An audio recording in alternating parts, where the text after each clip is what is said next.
Hi Leute, willkommen bei Dragomir baut. Ich bin der Dirk und bei mir auf dem Kanal dreht sich alles rund um den Labwaffenbau. Und heute geht es um das Thema Materialreste, was man da eventuell noch alles mitmachen kann. Ich hoffe, ein paar Inspirationen sind für euch dabei. Bleibt dabei, wir sehen uns. So Leute, und zwar, jeder kennt es ja.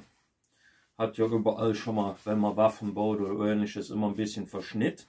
So Zehnermatten, da mache ich zum Beispiel zum Teil Messer draus, eine Pinzette, dann kann man sowas draus machen. Oder eine Pfeilspitze.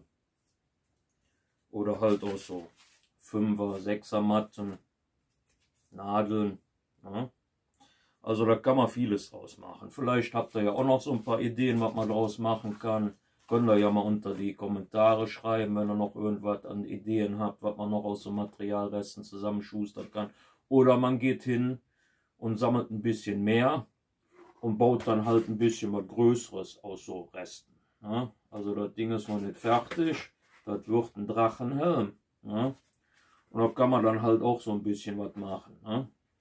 Wie gesagt, kann man alles Mögliche mit. Ich hoffe, das ist ein bisschen Inspiration für euch. Bleibt mir treu, wir sehen uns.